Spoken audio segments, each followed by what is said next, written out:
Welcome to Inside Scoop Live, the podcast where indie authors get personal, sharing insights about their books, their writing journeys, and their passions. I'm your host, Sherry Hoyt, and I invite you to join me for engaging conversations with both debut indie authors and seasoned veterans. Whether you're looking for your next great read or a bit of inspiration, you've come to the right place. Let's get started. Hi, everyone. Martin Sacchetti is here today to talk with us about his book, The Last Single Couple in America, about a gay man navigating the challenges of dating, friendship, and self-discovery between New York and San Francisco in the 1990s. Before we get started, here's the inside scoop on the author. Martin Sacchetti received a bachelor's degree in communications with an emphasis in film and creative writing. While living in New York City, he attended the Gotham Writers Workshop. He is an avid reader, has been to all 50 states and 25 countries and counting, and is a staunch supporter of animal advocacy. He lives in upstate New York with his partner David and the spirit of their two Italian greyhounds, Caesar and Dante. Martin is also an award-winning author, with The Last Single Couple in America bringing home a StoryTrade finalist for LGBTQ Book of the Year and also receiving the Literary Titan Book Award. You can follow Martin on Facebook, X, and Instagram. Well, hi, Martin. Welcome to Inside Scoop Live. Thank you very much, Sharon. I appreciate this opportunity. Absolutely. I'm looking forward to talking with you about your book. It sounds so interesting, and so I can't wait to hear all about it. Why don't you give us kind of the inside scoop? What's it all about? The Last Single Couple in America. And what was your inspiration for writing the story?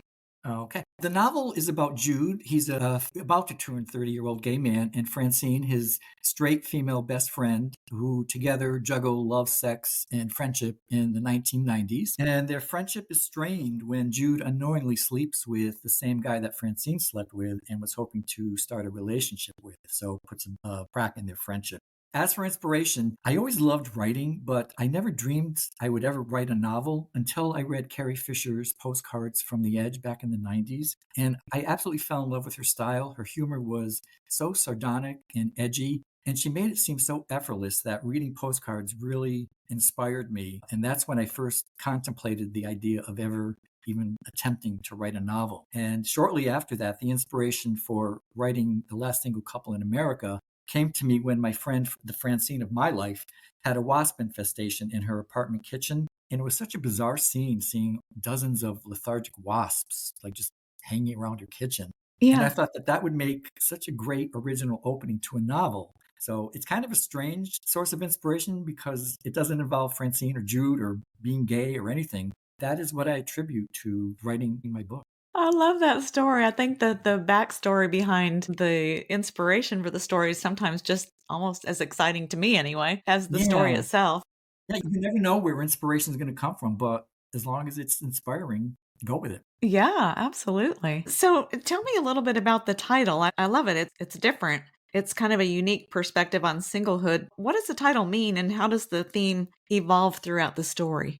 I love a good oxymoron. And actually, the title originally was Heart Condition. And then at some point, I don't know why, The Last Single Couple in America just popped into my head. And I thought that has a good ring to it. It sounds like a book. So I went with it. And I guess the singlehood comes from both Jude and Francine have known each other since college, although they went to separate colleges, but they worked together in a restaurant. And after a failed attempt to seduce Jude because he was gay, they ended up developing a really deep friendship. And in the novel, as they go through several relationships that don't survive, and so when they don't, they kind of turn to each other for support, which kind of strengthens their friendship. And when relationships don't work out, we have to remember that we still have our friends and our family to turn to until the right person comes along, if ever. I'm a person who likes bittersweet endings. That's the cynic in me.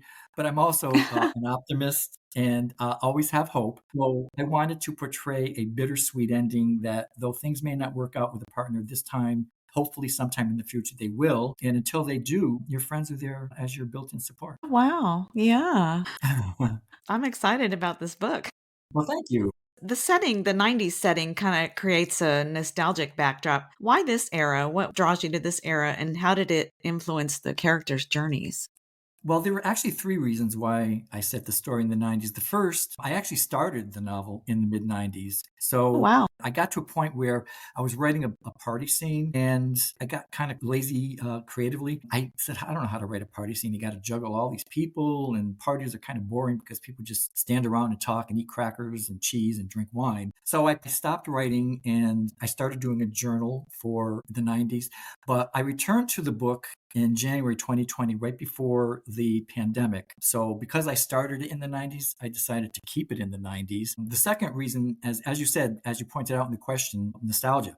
I love nostalgia. And in the 80s and 90s, Albany, New York was a really fun, cool place to live. There were so many iconic establishments, and the people who lived in the area, when they read my book, reminisced about those places, and they loved recapturing those days. And many of these places don't exist anymore, so it made it even all the more sweet to read about them. Yeah. Plus, it was fun to recapture their significance. Places, there was a place in Albany called Quintessence, which was a 1930s style silver diner that was converted into a very popular restaurant. They kept the silver outside and they just refurbished the inside. It was very popular. Justin's was another popular restaurant, which doesn't exist anymore. There was Waterworks and O-Bar, which were two prominent gay bars. So people really got into reading about Albany in the 90s. And finally, the reason I kept it in the 90s is because with the ever changing technology, I can't keep up with it. They say write what you know. So I limit my technology to CDs, cordless phones, and answering machines. Yeah, good plan. And then Yes. also, if it was present day, then you have to write about the pandemic. And so, yeah, Right. Yeah. And all these yeah. apps that I have no clue. Some 20-year-old would say, there's an app that could help them do that. And I was like, oh, okay. Well, thanks for telling me now. So that's why I kept it in the 90s. But those are the only reasons. Yeah, yeah.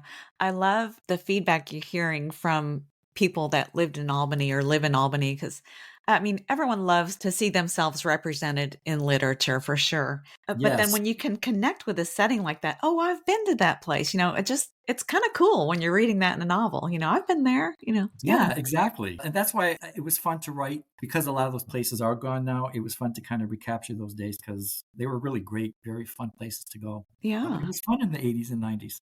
Your story moves between Albany and San Francisco. Why these two very contrasting cities as your settings? Well, initially, I had set the story in Brooklyn, but then I thought, as I mentioned, Albany in the 80s and 90s was such a fun place to live. And outside of William Kennedy, nobody writes about Albany. So Mm. I thought I would write about Albany, put it on the map. As for the shift to San Francisco, it just evolved as the story progressed. First, Jude has that major fight with Francine over Dakota, the man they both slept with. And then he loses his job. So I thought I would have Jude go to San Francisco to visit a childhood friend to perhaps stay out there and start a new life. But circumstances in the story brought him back east. And I used to have friends that lived in San Francisco and I would go visit frequently. So Mm. again, it was fun to recapture the times that I spent out there in the 90s, recalling so many of the iconic places of the Castro Theater, a great San Francisco landmark, obviously the Golden Gate Bridge, and many of the gay bars and restaurants that we went to, which again, many of them don't exist anymore. So it was fun to recreate those places. Again, it kind of comes back to the nostalgia thing. Writing about nostalgia and you mentioned, write what you know and, the places in San Francisco that you visited, just knowing so much about Albany and then the places you visited in San Francisco, it just brings an authenticity to the story that you can't get through just strictly research. Yeah, I did a lot of research because I wanted to be accurate. If there was a particular bar that existed or a restaurant, I wanted to make sure I had the right location. In the book, though, I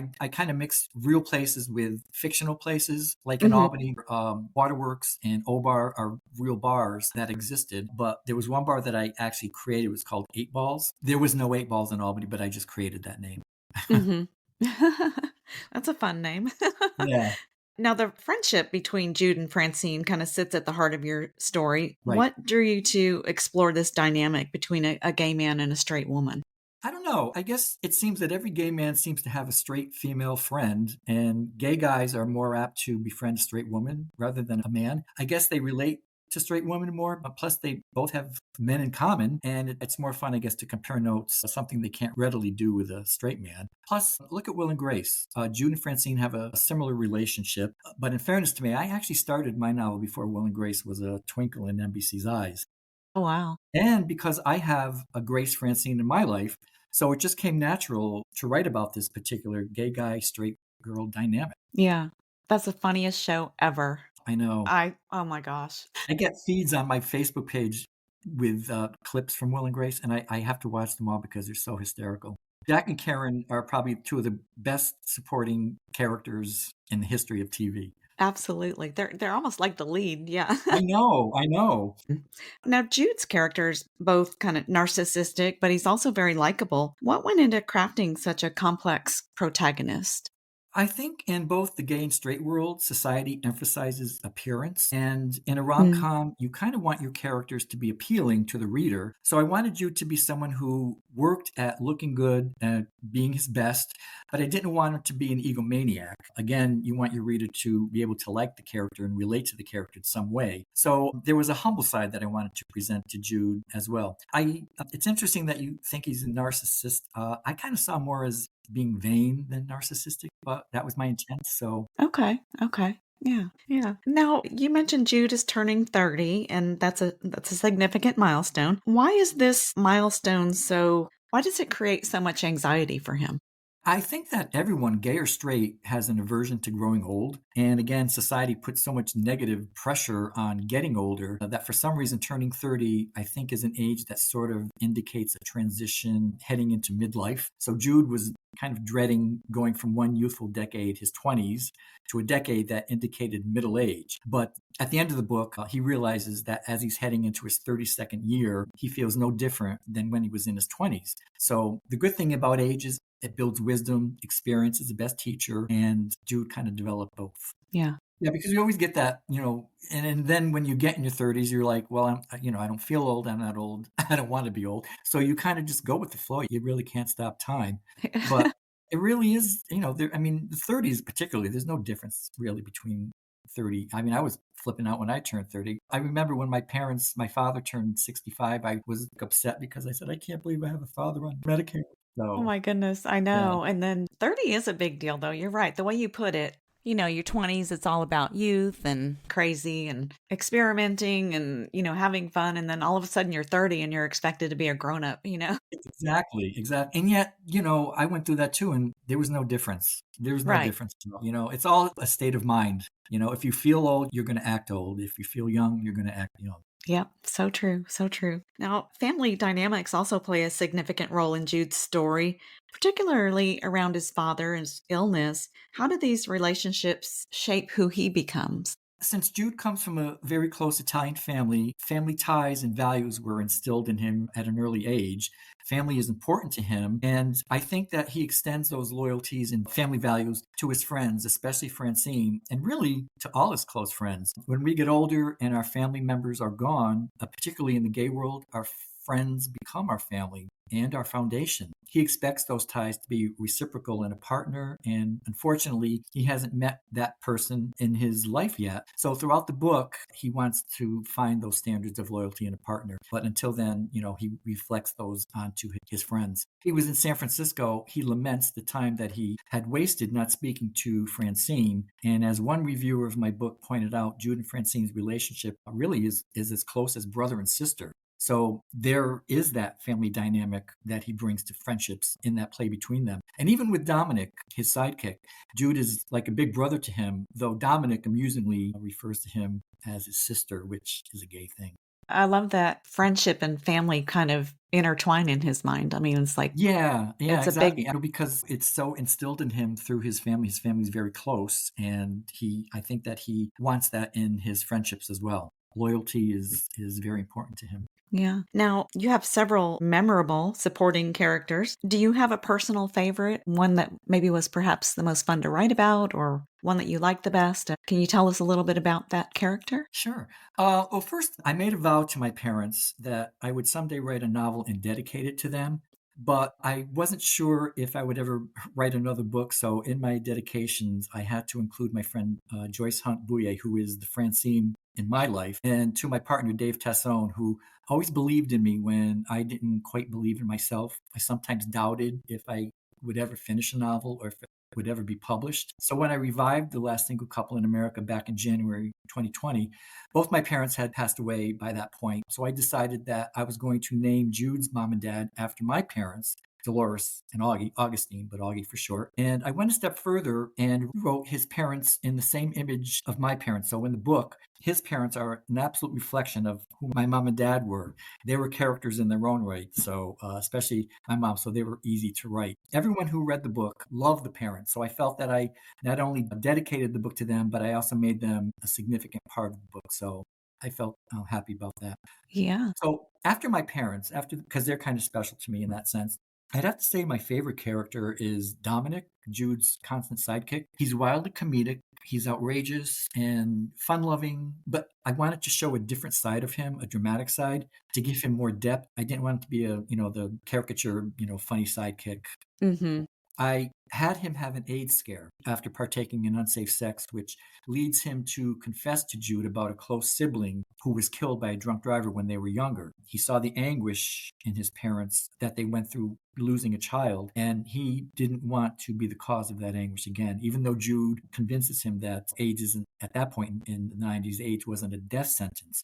But in Dominic's mind, it still would be devastating to his parents. So that was Mm-hmm. the dramatic twist for Dominic. And in my mind, I felt Dominic used his humor to overcome the grief for losing that sibling that he was so close to. Mm. Yeah. But I have to say, as a writer, you love all your characters, even the ones that are not nice, Right. because you create them and you write them because you want to make the book versatile. And so you make your characters the way you want them. And that's fun. And that's one of the things I like about writing is creating these characters. Yeah, yeah. Well, and they become your family. They're your babies anyway.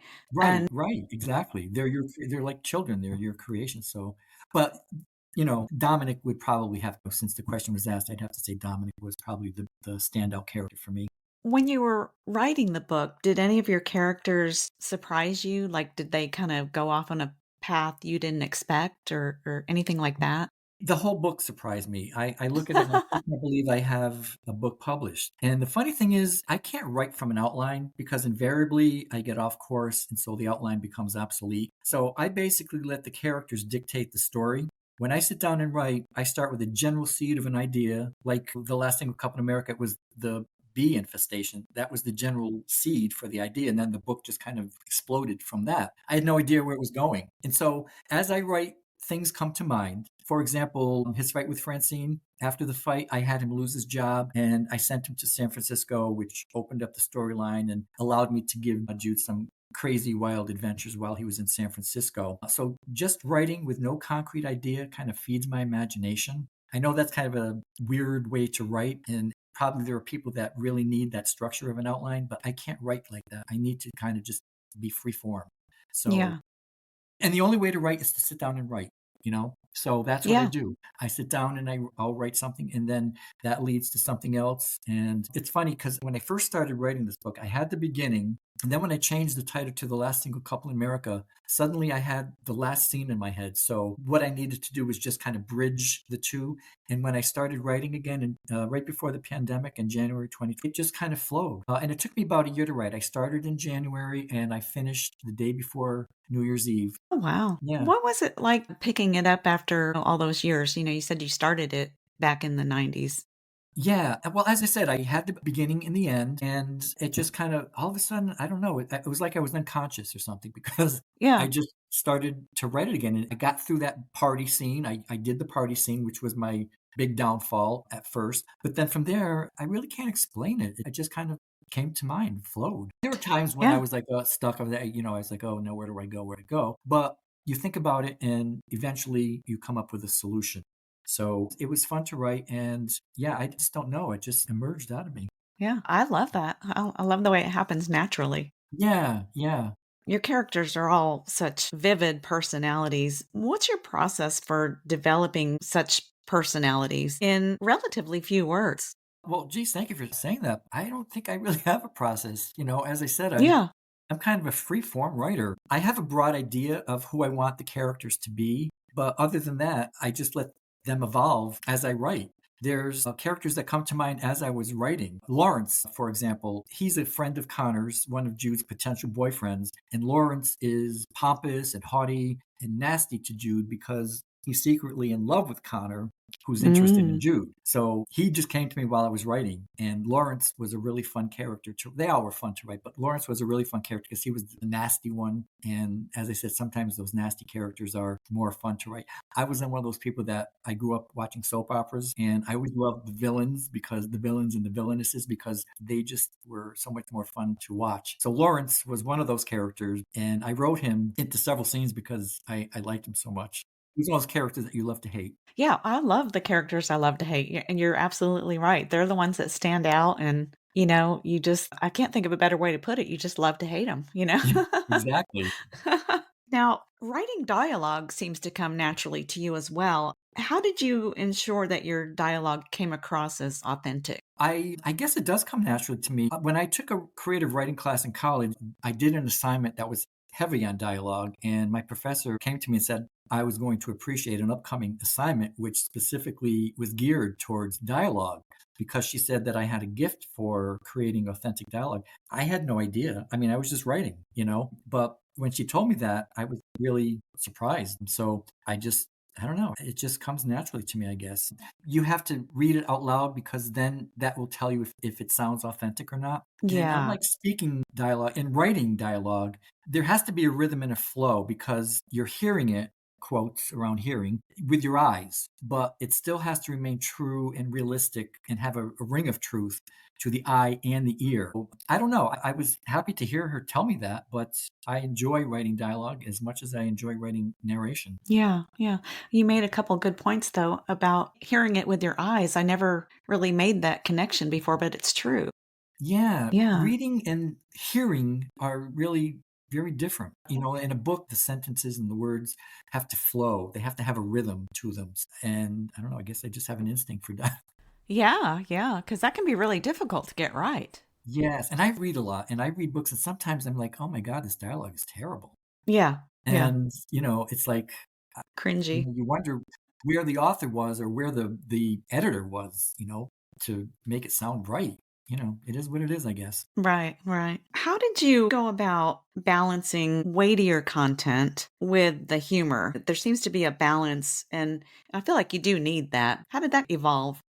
Well, mixing tragic moments with humor kind of reflects life. It's the way life is. Life is tragic and humor. Again, coming from a large Italian family, I've been to my share of funerals. However, there's always a moment, at the wake or the funeral where something humorous is said that makes people laugh. And it's not out of disrespect for the dead, but it just comes out of natural, normal conversation. And being a rom com, I didn't want to stray too far from the humor. So I incorporated a sentence or two to make the tragic moment lighthearted, not necessarily funny, but just lighthearted, Right. without taking away from the dramatic moments. And it only takes a sentence or two because you don't want to make the dramatic scene a comic scene because it's not supposed to be, but you want to keep it lighthearted. So to keep that thread of humor alive, it just takes a sentence or two just to keep it going.